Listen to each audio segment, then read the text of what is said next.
At 6:47 a.m. on a Tuesday morning, an HOA Karen made $2, 3 million mistake that would land her in federal prison for 8 years, and it all started with a pair of bolt cutters in the wrong military vehicle. Clang! The sound of those bolt cutters biting through my security chain echoed through perfect suburban silence like gunshots. That metallic snap was the moment Bethany Kensington Wright went from HOA president to federal felon in 30 seconds.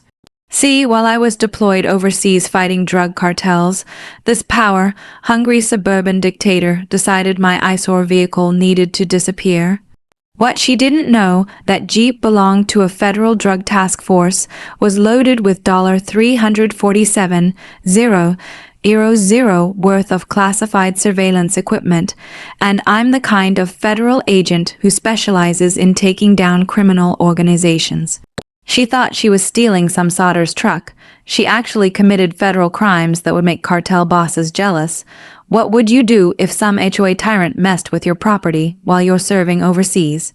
Drop a flag emoji and tell me where you're watching from. Let's see how many patriots are out there. My name is Marcus Tank Rodriguez, and 3 months ago, I thought inheriting my grandmother's house would be a blessing. Boy, was I wrong. Willowbrook Estates, picture-perfect suburban hell where every house is the same shade of beige, sprinkler systems hiss on automated schedules, and the smell of fresh mulch can't mask the stench of entitlement. HOA dues, $150 a month for community standards. Translation, paying some power. Hungry Karen to make your life miserable. I'm Army Reserve MP, recently accepted into a federal drug task force. Grandma Rose's house was supposed to be my safety net. Rent it out during deployment, build equity, honor the woman who raised me after my parents died in a car crash when I was 12. That house still smells like her home, made tortillas and benet. Every creaky floorboard holds memories of her teaching me right from wrong. Mijo, she'd say, you stand up to bullies, but you do it the right way. Enter Bethany Kensington. Right, picture a 52-year-old real estate agent who drives a white Lexus SUV and measures grass height with an actual ruler. 7 years as HOA president has turned her into a suburban dictator. Her husband Carl sits on city council, making her feel untouchable. This woman sends violation notices for Christmas lights in January. 2 weeks into my deployment, the email hits my inbox. Violation notice. Unauthorized commercial vehicle storage. My government-issued Jeep Wrangler, clearly marked with federal law enforcement decals, was apparently an eyesore. Bethy's interpretation of HOA covenants, work vehicles prohibited in residential driveways. Here's what she didn't know. That Jeep contains $200,000 worth of surveillance equipment for active cartel investigations, GPS trackers, encrypted radios, covert cameras, federal property that requires department authorization to relocate. The fine $50 per day, accumulating while I'm dodging bullets overseas. My sister Maya, sweet middle school teacher Maya, tried reasoning with this suburban tyrant.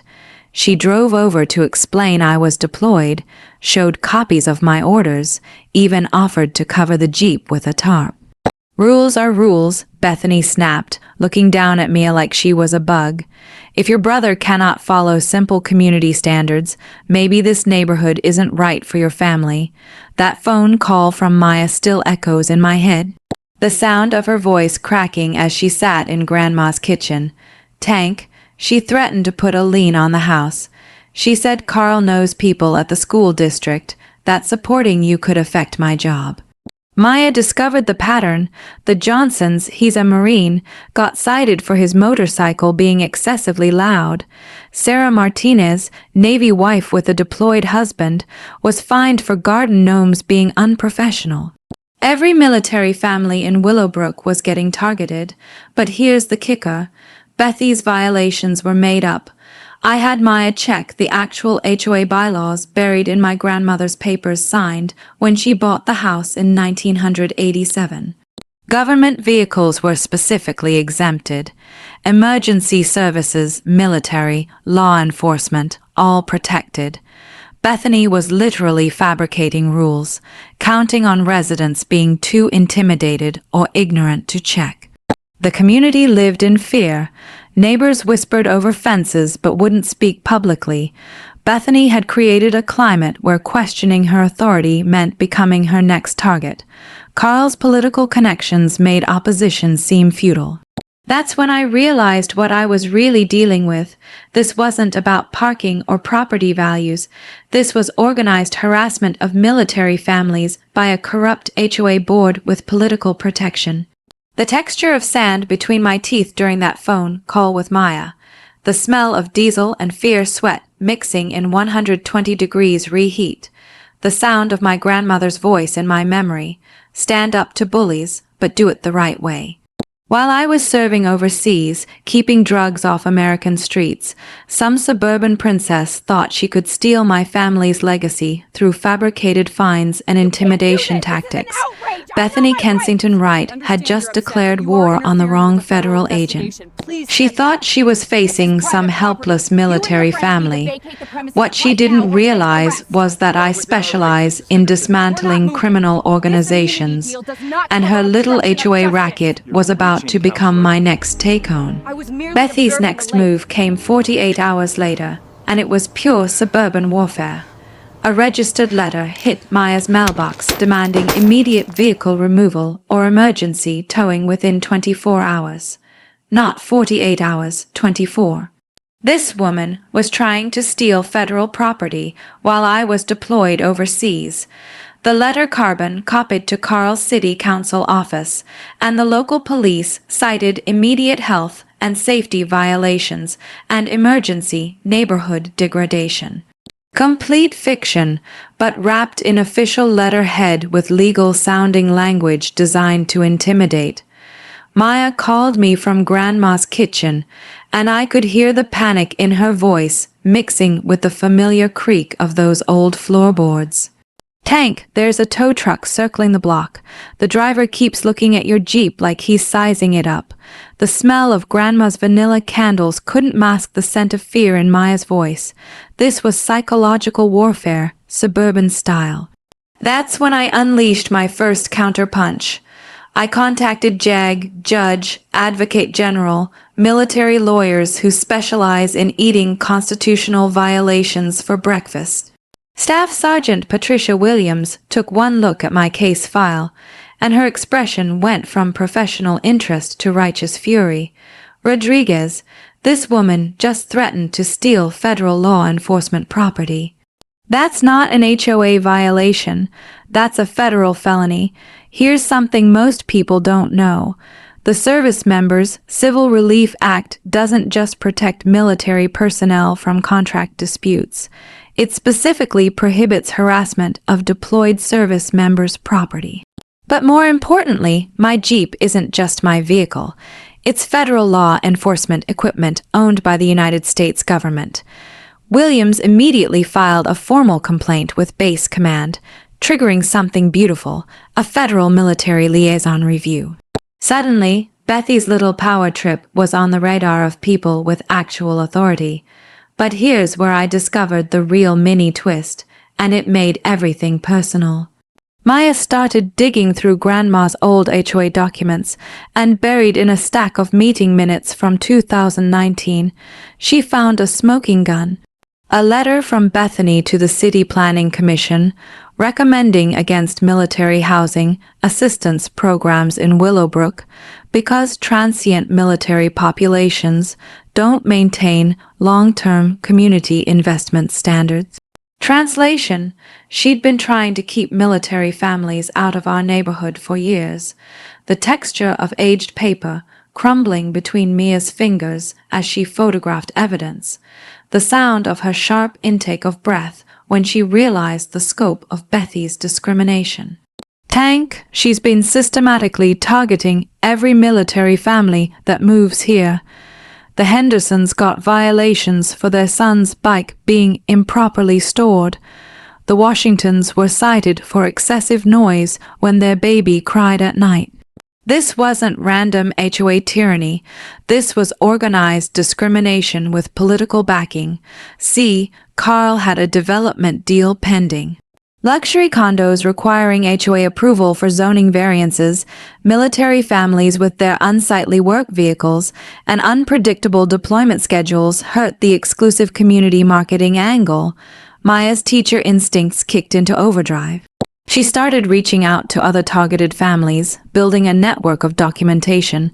Every fabricated violation, every threatening letter, every intimidation tactic, she was accidentally building a federal discrimination case. But Bethany escalated again, and this time she crossed a line that would haunt her. The sound of expensive heels clicking on concrete echoed through Maya's phone as Bethany conducted her own property inspection of Grandma's house. She was documenting every detail, photographing my Jeep from multiple angles, measuring distances with a tape measure. Your brother's military service doesn't excuse community non-compliance, she told Maya with that condescending tone that makes you want to introduce entitlement to reality.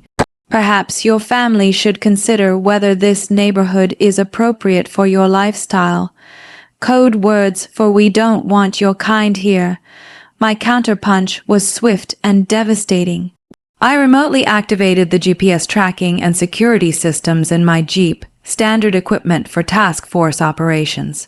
The data was beautiful. Bethany had been trespassing on my property 17 times in 3 days, photographing federal law enforcement equipment without authorization. That's not just harassment, that's potential espionage.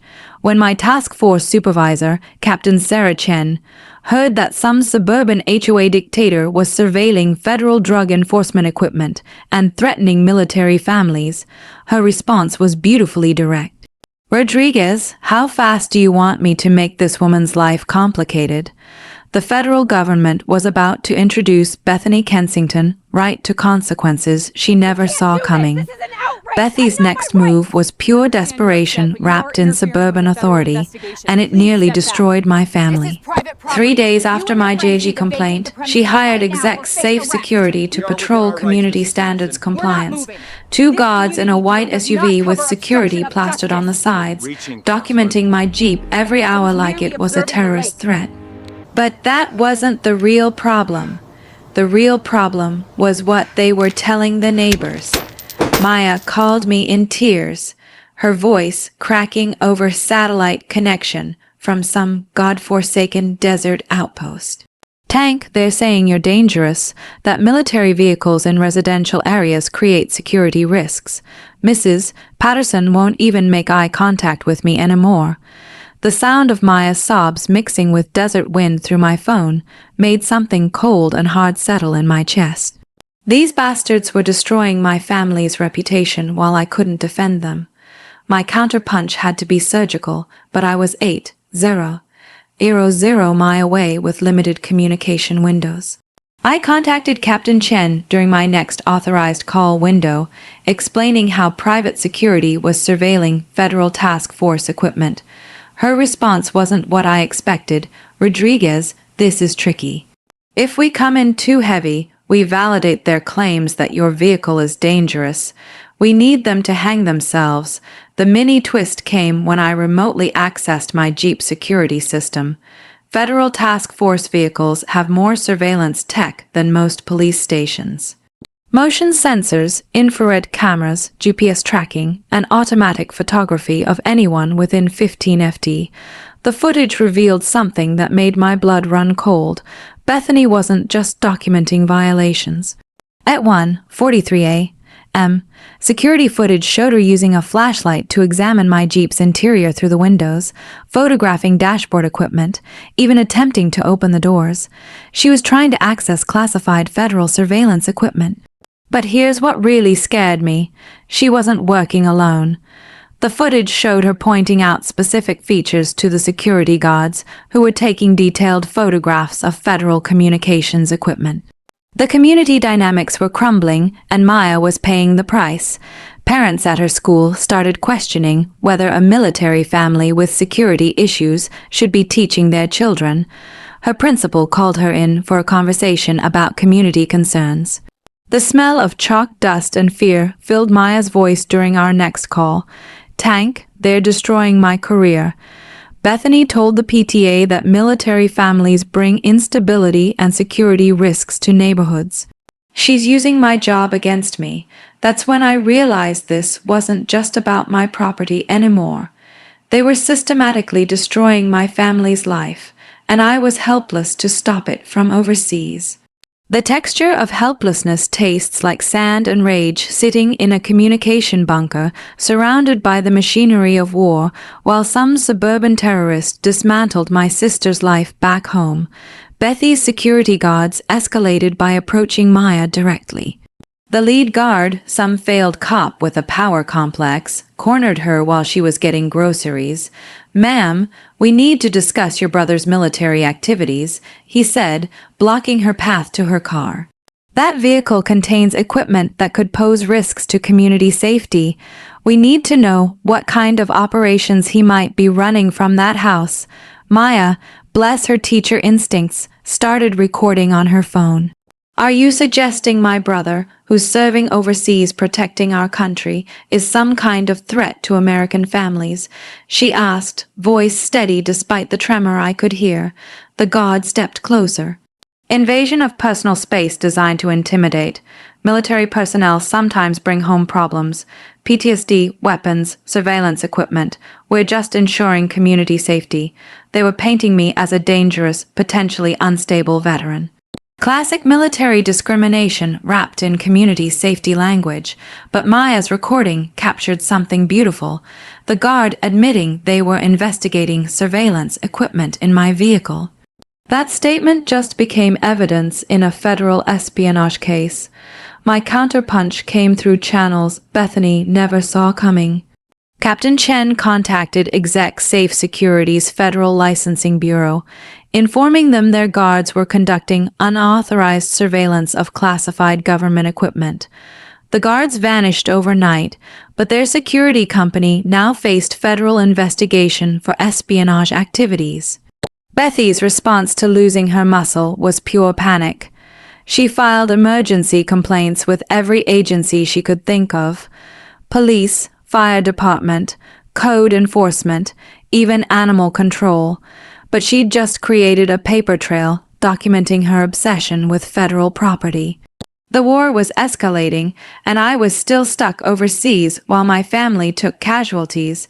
But Bethany had no idea she'd just triggered protocols that would bring the full weight of federal law enforcement down on her suburban kingdom. Bethy's desperation reached critical mass at 6:47 a.m. on a Tuesday morning, and Maya's security camera caught every federal crime in high definition. The sound I'll never forget: clang, clang, clang. Bolt cutters biting through my security chain, each metallic snap echoing through suburban morning silence like gunshots. Maya's phone buzzing me awake in a deployment tent 80 mile away, her voice pure panic. "Tank, she's cutting your locks. She's got bolt cutters and a tow truck, and she's stealing your Jeep right now." Through Maya's phone camera, I watched Bethany Kensington Wright commit multiple federal felonies in real time.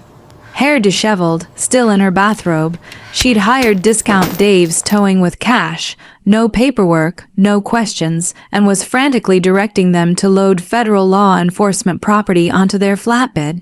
The tow truck driver took one look at the federal task force decals and started backing away like the vehicle was radioactive. "Lady, this is government property with federal markings. I ain't touching this for any amount of money."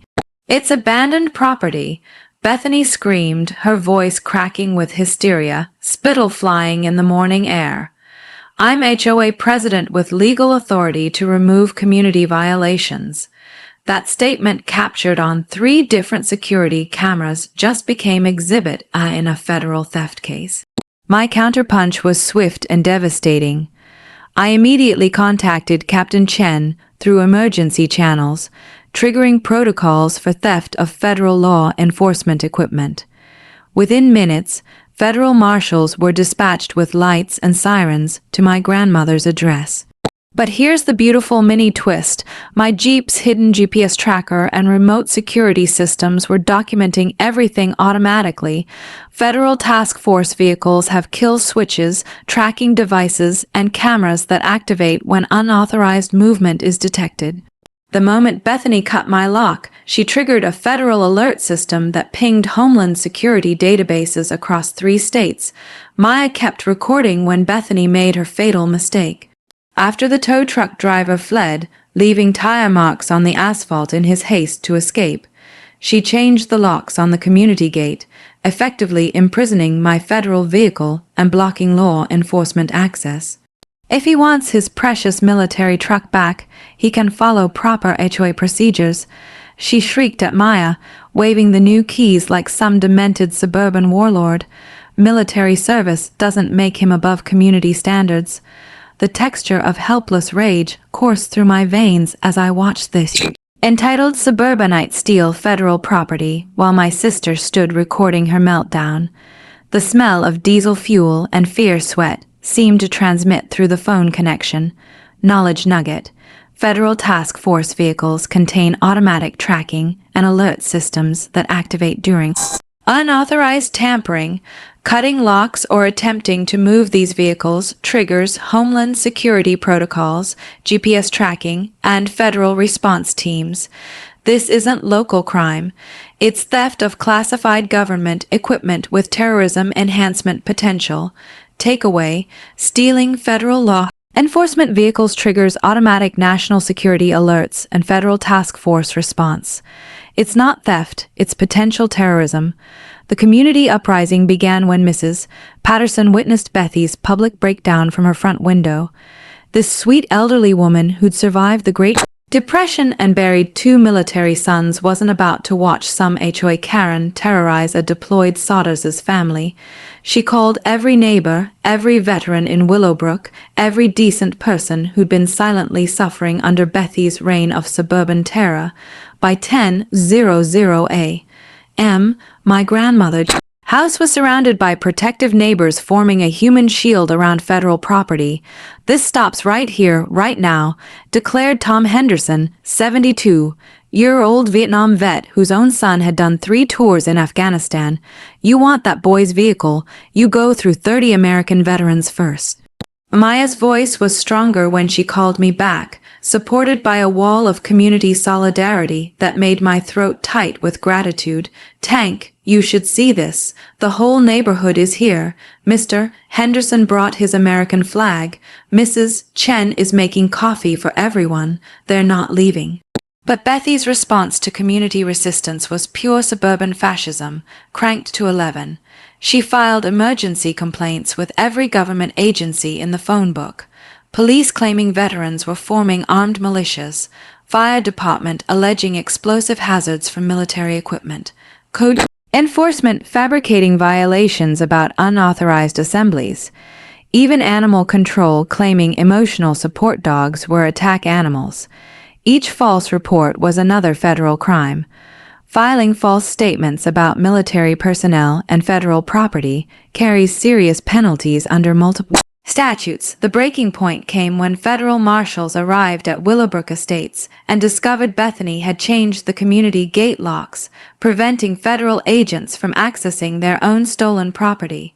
That's obstruction of federal justice.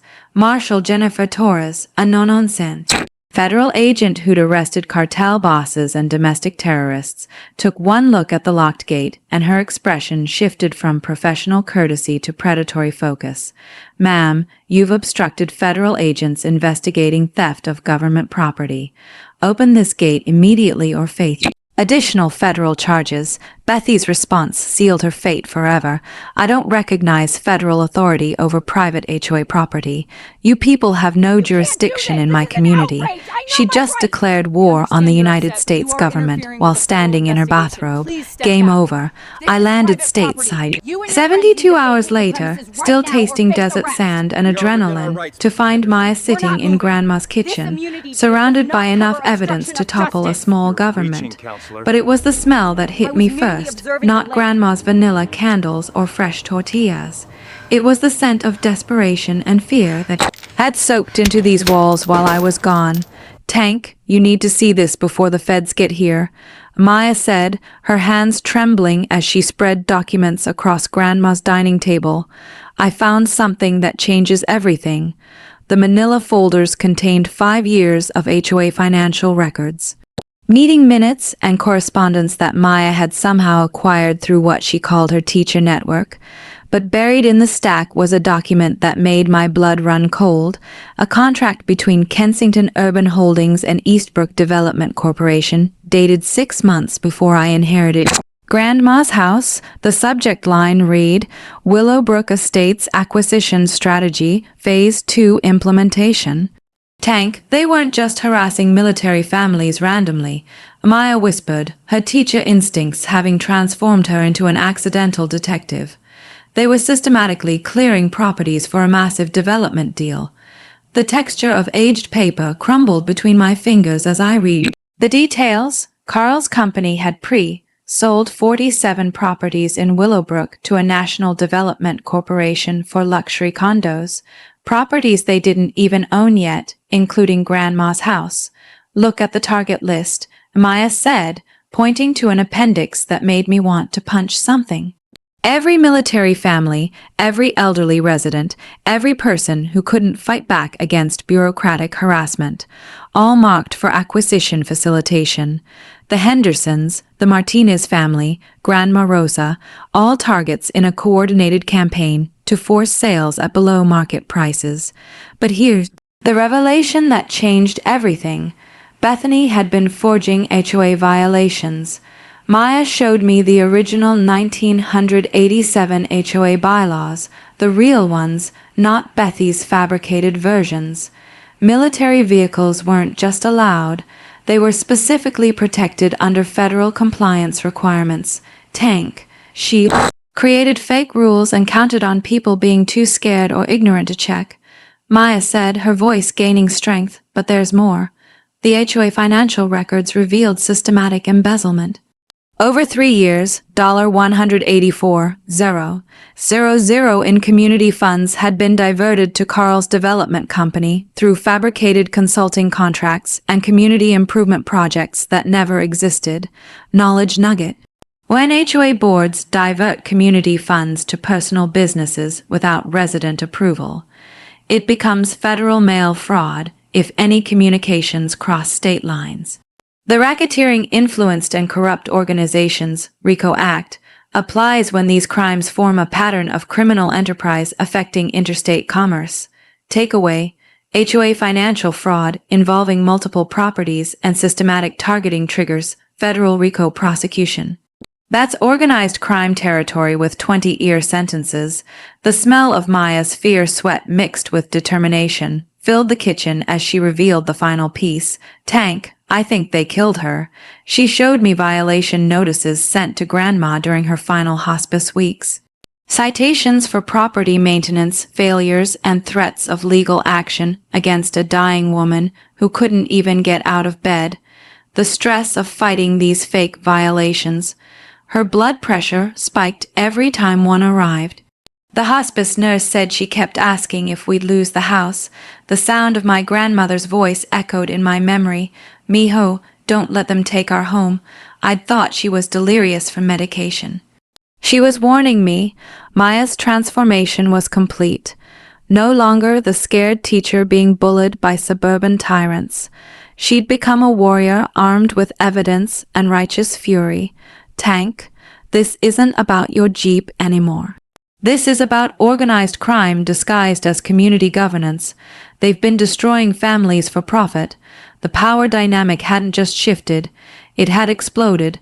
Federal prosecutors were about to inherit a RICO case involving fraud, conspiracy, civil rights violations, and elder abuse. But the real revelation, I wasn't fighting for my property anymore. I was fighting for my grandmother's memory and every family they destroyed. The war had just become personal in ways Bethany never saw coming. The war room materialized in Grandma's living room within 48 hours, and the irony wasn't lost on me. We were planning the destruction of suburban tyranny in the same space where she used to yell at televillains. Maya had transformed into something I'd never seen before. The scared teacher was gone, replaced by a strategic mastermind coordinating between federal agents, veteran networks, and an army of pissed-off neighbors. The smell of serious government business, burnt coffee, stress sweat, and legal documents had replaced Grandma's vanilla candles forever. Captain Chen arrived with 2 federal prosecutors and enough legal firepower to topple a small government. Assistant U.S. Attorney Rebecca Martinez spread Maya's evidence across every surface, shaking her head in amazement. Rodriguez, I've prosecuted cartel money during operations with less documentation than this. That's when she explained something that made my task force training click into place. Back in my federal crimes course, they taught us about RICO, the Racketeer Influenced and Corrupt Organizations Act. At the time, I thought it was just for mobsters and drug cartels. Turns out when suburban tyrants engage in systematic fraud and discrimination affecting multiple states, they become federal organized crime. MA evidence showed a pattern of criminal enterprise, embezzlement, fraud, civil rights violations, all coordinated between Carl's city council position and Bethy's HOA authority. Interstate commerce was involved through Carl's development deals, which made it federal jurisdiction. The allies gathering in Grandma's living room looked like a resistance movement. Tom Henderson brought his Vietnam vet network, 12 guys who'd survived actual wars and weren't intimidated by suburban corruption. Mrs. Patterson contributed surveillance photos, including shots of Bethany and Carl's midnight meetings in the community center. Maya's teacher union provided something I hadn't expected: media expertise. Educators know how to communicate complex issues to working families, and they'd been waiting for a chance to support military families against discrimination. The sound of Maya's increasingly confident voice coordinating operations filled rooms where Grandma once hummed Mexican lullabies. Watching my little sister command federal agents and community volunteers made something tight in my chest finally relax. The financial warfare strategy was personal for Maya. She'd spent nights going through HOA records, her teacher brain recognizing patterns that reminded her of catching students who cheated on multiple assignments. The systematic embezzlement wasn't just theft. It was a violation of trust that offended her educator instincts. Tank, remember when Mom used to balance the household budget on this same table? Maya said, pointing to forensic accountant spread sheets showing $184,000 in diverted HOA funds. She taught us that stealing from families was the worst kind of crime. Forensic accountant Jennifer Walsh explained how Carl's scheme worked, selling houses to out-of-state developers before forcing current owners to sell. I remembered similar advanced fee frauds from my financial crimes training. Promise future property, collect money upfront, manipulate circumstances to deliver. Maya had discovered email correspondence between Carl and Eastbrook Development discussing displacement timelines for properties they didn't own. The texture of violation was visceral. These people had planned to steal Grandma's house before she even died. The DOI surveillance network combined my military training with neighborhood determination. Hidden cameras, coordinated patrols, encrypted communications. Mrs. Patterson's front window became command central. Tom Henderson's garage housed equipment, and Maya's house served as communications hub. The recall election strategy came from Mia Civic's teaching experience. She'd always told her students that democracy only works when citizens participate. Now she was proving it. Most people don't realize that HOA boards can be recalled through resident petitions, typically requiring 25 to 33% of homeowners to trigger special elections. Maya's daughter, or campaign, revealed the scope of Bethy's tyranny. The Washingtons had documentation of racial harassment. The Johnsons had records of veteran discrimination. The elderly Kowalskis had been cited for excessive medical equipment noise from their oxygen concentrator. Within 72 hours, Maya collected signatures from 67% of Willowbrook residents demanding immediate board removal. The smell of victory was mixing with desert dust still clinging to my uniform. Media strategy leveraged Mia's teacher network connections. Military family harassment stories went viral in veteran communities, generating congressional attention. 3 representatives requested federal briefings on systematic HOA discrimination. The insurance fraud discovery was pure investigative instinct. Maya found claims Bethany filed for property damage caused by my Jeep, damage that never existed. From my task force experience, I knew insurance fraud was federal prosecutors' favorite charge because it's easy to prove and carries serious penalties. Civil rights attorneys joined our coalition after reviewing discrimination patterns. Systematic targeting of military families violated federal fair housing laws. Elder abuse against grandma triggered additional federal protections worth millions in damages. Maya's election as interim HOA president happened by acclamation at an emergency residence meeting. Her first act was freezing all accounts pending federal investigation, watching her take the gavel in the same community center where Bethany had terrorized families for years. That was justice served cold. The stakes had evolved beyond personal vengeance. This case was becoming a national model for prosecuting HOA corruption, protecting military families, and proving that organized communities could defeat organized crime. But Bethany and Carl had no idea the net was closing around them. Bethy's desperation turned criminal at 3:17 a.m. when Mia's infrared cameras caught her in our backyard, frantically burning HOA financial records behind Grandma's tool shed. The acrid smell of burning paper and lighter fluid drifted through Maya's bedroom window, mixing with the scent of fierce sweat that seemed to follow Bethany everywhere now. She was hunched over a metal trash can like some suburban witch feeding documents to flames with shaking hands. "Tank, she's destroying evidence in our yard," Maya whispered into her phone, watching through her bedroom window as Bethany fumbled with matches in the darkness. "She's actually burning financial records while under federal investigation." My silent preparation had been building for weeks. Federal surveillance teams were documenting every desperate move, every crime committed in panic. But watching this entitled suburban princess destroy evidence of her own corruption, that was pure poetry. But Bethy's sabotage escalated beyond property damage into personal warfare that made my task force instincts kick into overdrive. Maya discovered her car vandalized. The next morning, all 4 tires slashed. Military scum spray painted across the windshield in dripping red letters. The sound of broken glass crunching under Mia's feet as she circled the damage made something cold and calculating settle in my chest. The texture of helpless rage was familiar from deployment, watching enemies attack people you can't protect. But this wasn't some foreign battlefield. This was suburban terrorism against my family. My counter-move was professionally satisfying. I called Captain Chen, who made one phone call that changed everything. Federal protective detail was assigned to Maya and other witness families, not obvious security, but agents who could blend into morning jog and coffee shop visits. Bethy's surveillance was now being surveilled by people with security clearances and arrest powers. The community response was beautiful. Tom Henderson organized veteran patrols that made Bethy's midnight visits impossible.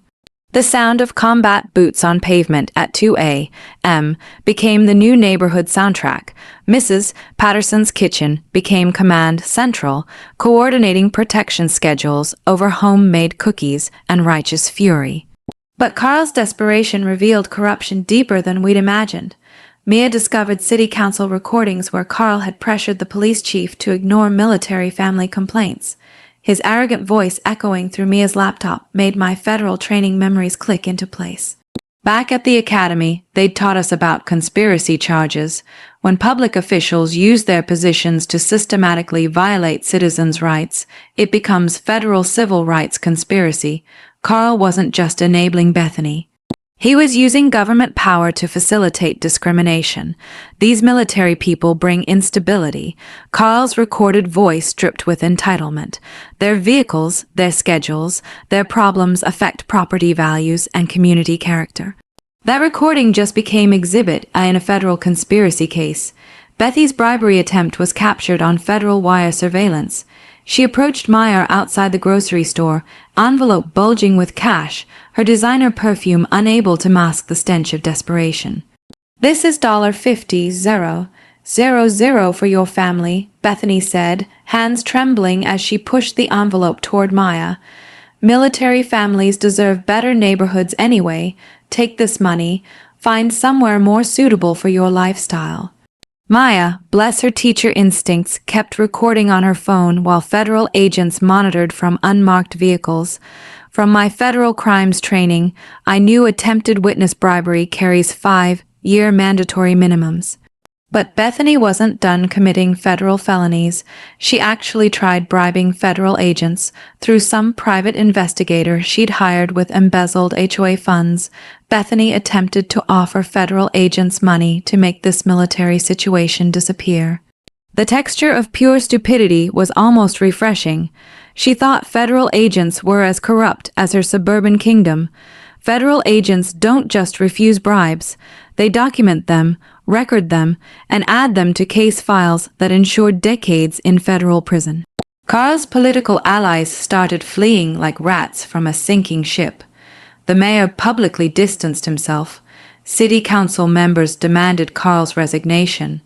His development company's stock price collapsed when corruption allegations hit state media. The smell of expensive cologne couldn't mask Carl's panic during emergency city council meetings. He tried using city resources to discredit federal investigations, claiming outside military agitators were targeting successful local businesses. Every abuse of office was being documented by federal agents who specialized in political corruption. Maya started receiving death threats, anonymous notes under her windshield, distorted voicemails warning that accidents happen to teachers who don't mind their own business. The sound of Maya's voice cracking during those threatening calls made something primal and protective roared to life in my chest, but my response was calculated federal precision. Threatening witnesses in federal investigations triggers FBI terrorism task forces. Every anonymous threat was being traced through phone records, handwriting analysis, and digital forensics that would make CSI jealous. Bethy's final desperate move was filing false police reports, claiming Maya was mentally unstable and planning violent retaliation against community leaders. She actually told police that military families were forming armed militias in Willowbrook. Filing false reports about federal witnesses during active investigations isn't local crime. It's federal obstruction of justice with terrorism enhancements.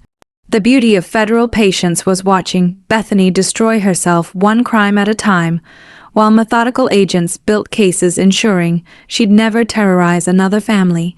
Bethy's final desperate gambit was a full-scale media assassination that revealed the true scope of her suburban criminal network. The attack hit Ma's school first.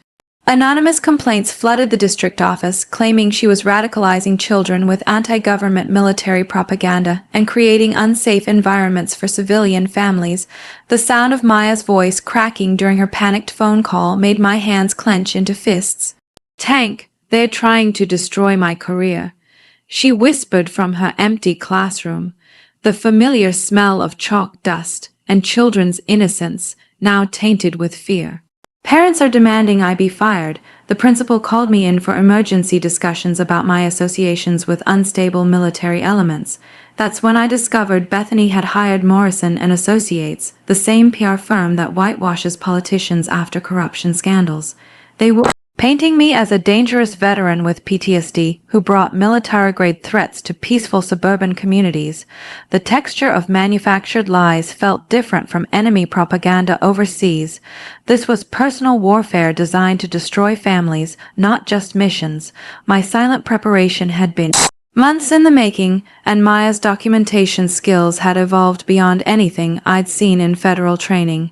She'd been recording every threat, every lie, every coordinated attack on our family's reputation. But the smear campaign revealed something that made my task force experience kick into overdrive. Bethany wasn't working alone. She'd coordinated with HOA boards in 3 states to develop model policies for managing military family disruptions in suburban communities. This wasn't random harassment. This was systematic discrimination being exported nationwide. From my federal civil rights training, I knew conspiracy cases that cross state lines trigger RICO prosecutions. When organizations coordinate to violate citizens' constitutional rights, it becomes organized crime. Maya's counterpunch was beautifully devastating. Her students and parents organized a support rally that filled the school parking lot with American flags and signs reading, "We support Teacher Maya and military families protect our freedom." The sound of 3rd graders chanting, "Thank you, Mr. Tank's sister," echoed across the playground where Maya had spent years nurturing young minds. These children understood justice better than suburban adults. But Bethy's desperation reached criminal insanity when she hired private investigators to surveil Mia's daily life. They followed her to school, photographed her interactions with students, documented her grocery shopping, even tracked her morning jog. The sound of telephoto camera lenses clicking outside classroom windows made something primal and protective roar to life in my chest. Maya discovered listening devices planted in her car during one of their safety inspections. 3 separate surveillance gadgets, all traceable to Morrison and associates through federal purchase records. The beauty of federal law is its clarity about electronic surveillance. During my task force training, they'd hammered home that unauthorized surveillance devices trigger the Wiretap Act, 20-year federal sentences when it involves witness intimidation. But planting devices in vehicles crosses into Homeland Security territory with terrorism enhancements. Captain Chen's response was swift and federally devastating. The FBI Counterintelligence Division took over Maya's case, treating her surveillance as potential domestic terrorism. Suddenly, Bethy's suburban harassment was being investigated by people who hunt international criminals.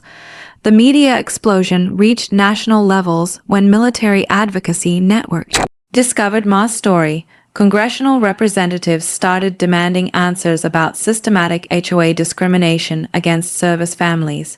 The smell of national attention was like gasoline on Bethy's carefully constructed suburban image. Fox News called Maya, CNN wanted interviews, Military Times ran front-page coverage of suburban warfare against military families.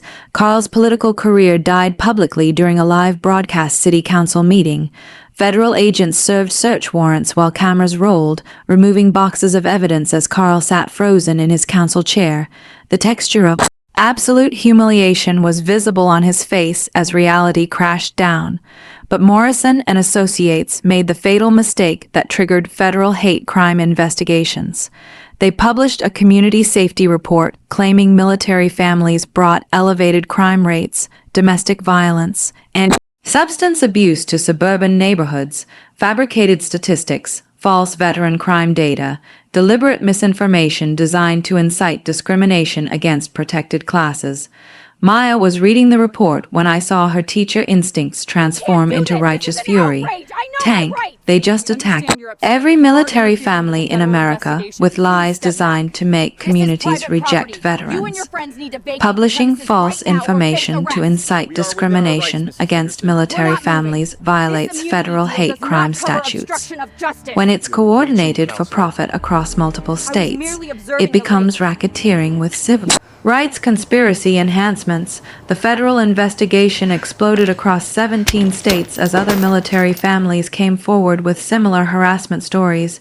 Mia's documentation methods became the model for federal prosecutors building RICO cases against corrupt HOA networks.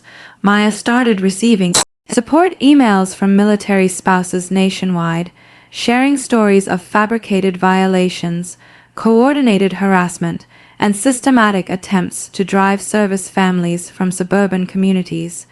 The sound of Maya's increasingly confident voice coordinating with federal attorneys filled rooms where Grandma once told us stories about standing up to bullies. My little sister had evolved from victim to national advocate for military family rights. They thought they were fighting one teacher and one soldier, Maya said, surrounded by federal case files documenting nationwide discrimination patterns. They were actually declaring war on every American family that serves this country. The public reckoning was about to arrive, and it would be federally spectacular. The Willowbrook Estates Community Center had never seen anything like this. Packed beyond fire code limits with federal agents lining the walls, news cameras from 6 stations, and military families from across 3 states who'd driven hours to witness suburban justice. The smell of righteous fury mixed with stale coffee and the electric tension of federal law enforcement about to demonstrate why you don't steal government property. Congressional representatives sat in the front row, taking notes for upcoming hearings on military family discrimination. Bethany arrived fashionably late in her white Lexus, pulling up to a gauntlet of protesters holding signs reading, "Military families matter and prosecute HOA terrorists." The sound of her designer heels clicking across asphalt was drowned out by veterans chanting, "Thank you for your service," directed at Maya, not her. She entered like a deposed dictator making a final stand, Carl shuffling behind with the broken posture of a man facing federal prison. The texture of pure panic radiated from both of them as they confronted a room full of families they'd systematically terrorized. Maya took the podium first. No longer the frightened teacher being bullied by suburban tyrants, she'd evolved into something powerful, a national advocate whose voice now carried the authority of federal backing and congressional attention. For 5 years, these people used their positions to wage war against military families. Maya began, her words echoing through speakers broadcasting live across social media platforms. They fabricated rules, embezzled funds, and coordinated discrimination campaigns that violated every principle this country stands for. Thunder rolled through the community center as the crowd erupted in applause that shook the windows. Federal prosecutor Rebecca Martinez stepped forward with evidence boxes representing months of investigation into what she called organized suburban crime. Her voice carried the weight of federal authority that makes criminals realize their amateur hour is over. The United States government has compiled overwhelming evidence of criminal conspiracy involving federal property theft, civil rights violations, witness intimidation, embezzlement, and obstruction of justice, she announced, each charge hitting like a judicial sledgehammer. Tom Henderson spoke for the veteran community, his Vietnam voice trembling with emotion. "My son served 3 tours protecting this country's freedom. These people thought they could spit on that sacrifice for their personal profit. Today they learned they were wrong, but the mic drop moment belonged to me. I approached the podium feeling Grandma's presence, her voice echoing in my memory. Stand up to bullies, mijo, but do it the right way." This was the right way. Bethany Kensington Wright thought she was cutting locks on some Sauters's personal vehicle, I said, my voice cutting through absolute silence. What she actually did was interfere with an active federal drug operation, compromise classified surveillance equipment, and steal property belonging to the United States government. The collective gasp that filled the room sounded like air being sucked from the building. That Jeep contained surveillance equipment worth $347,000 and evidence from ongoing cartel investigations spanning 4 states. When she cut those locks on, she didn't just commit theft. She compromised national security operations that keep drugs off American streets and protect American families. Bethy's face went the color of old concrete as the true scope of her federal stupidity became clear. She'd graduated from suburban bully to someone who'd interfered with national security. But a real crime wasn't stealing my vehicle, I continued, feeling years of rage transforming into something cold and judicial. Her real crime was waging systematic warfare against military families, using government corruption to steal from the community that trusted her and believing that suburban entitlement trumped federal law. The crowd exploded into standing ovation. Shouts of "Lock her up" mixing with "Justice for our heroes." As federal agents stepped closer to their targets, Federal Marshal Jennifer Torres moved with practiced precision that spoke of years arresting people who thought they were above the law. She approached Bethy's seat with handcuffs and the kind of federal authority that can't be bargained with or bribed. Bethany Kensington Wright, you're under arrest for theft of federal law enforcement property, conspiracy, violate civil rights, embezzlement of community funds, witness intimidation, and obstruction of federal justice. The sound of handcuffs clicking shut echoed through speakers as cameras captured the moment suburban tyranny met federal consequences. Bethy's expression shifted from defiance to dawning realization that her suburban kingdom couldn't protect her from federal prison. Carl tried fleeing through the back exit like the coward he'd always been, but ran straight into federal agents who'd anticipated exactly that move. His arrest was less dramatic, but equally satisfying, watching corruption meet accountability in real time. The federal protection of military and law enforcement equipment had become brutally educational. These aren't just vehicles, they're classified government assets protected by laws carrying mandatory minimum sentences. When suburban terrorists interfere with federal operations, they discover that local corruption meets federal consequences with mathematical precision. Maya was interviewed live by national media. Her transformation from terrorized teacher to military family advocate inspiring congressional action. This proves that organized harassment of military families is federal crime, she told cameras broadcasting to millions. No HOA board, no matter how corrupt, is above the United States Constitution. The taste of victory was sweeter than every memory of Grandma's kitchen, mixed with the satisfaction of watching bullies discover that federal law doesn't negotiate. 18 months later, I stood in Grandma's kitchen reading the final sentencing report, and I could almost hear her voice saying, "Justice served the right way, mijo." Bethany received 8 years in federal prison with no parole, plus $647,000 in restitution. To affected families, the federal judge's words became legendary in legal circles. Your systematic harassment of military families represents domestic terrorism disguised as community governance. This court will not tolerate suburban tyranny.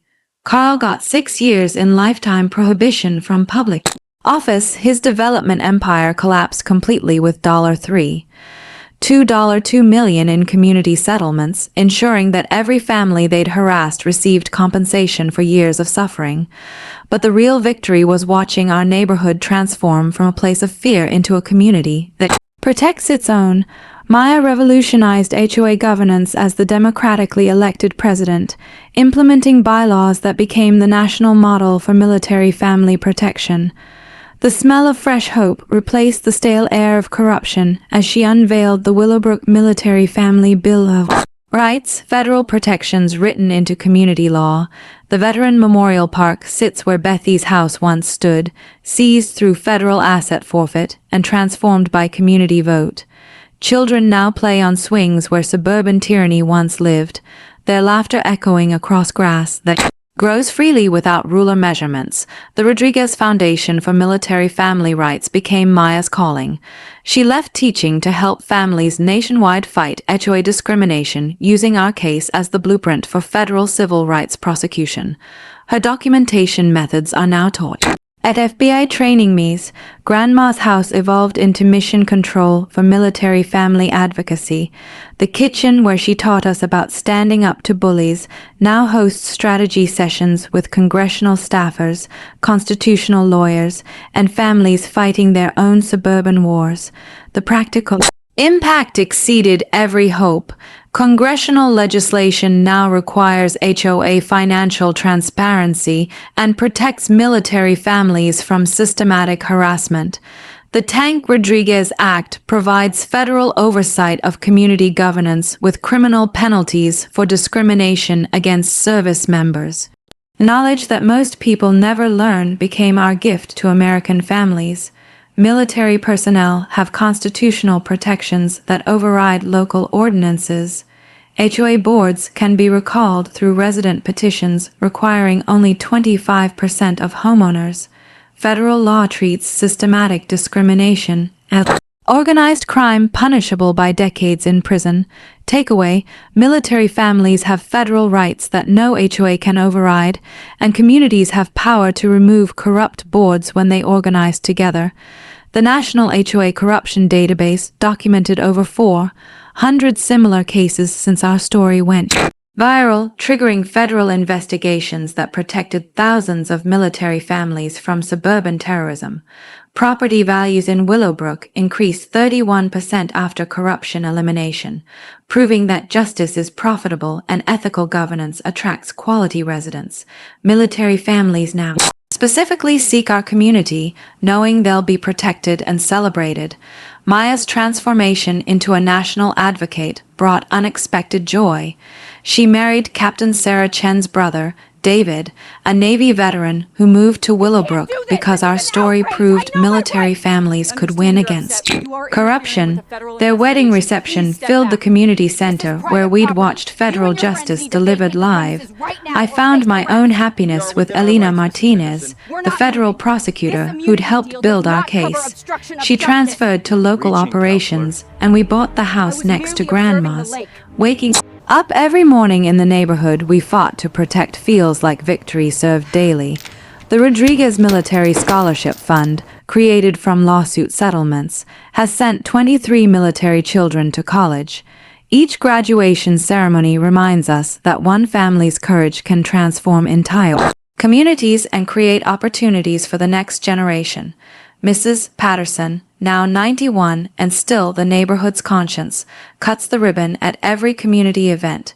Your grandmother knew you'd do something special, she tells me during park dedications, her eyes bright with satisfaction. She just didn't know you'd save the whole neighborhood. At the moment that made everything worthwhile came during our first annual Freedom Day celebration. Hundreds of military families gathered in the park where Bethy's tyranny once lived, sharing stories of victory over suburban corruption. The sound of children's laughter mixing with veterans' pride. The smell of barbecue and freedom filling air once poisoned by fear. The texture of Maya's hand and mine as we watched families gather safely in the community Grandma loved. But my favorite moment happens every morning when I see Old Glory flying over houses where military families live without fear of harassment. This is what victory tastes like. Justice served, community healed, and the knowledge that bullies can be defeated when good people organize and fight back. Share your nightmare story in the comments. The Rodriguez Foundation provides free legal assistance to military families fighting suburban discrimination. Subscribe for more stories about defeating corruption through community courage, and hit that notification bell if you believe every veteran deserves a safe home.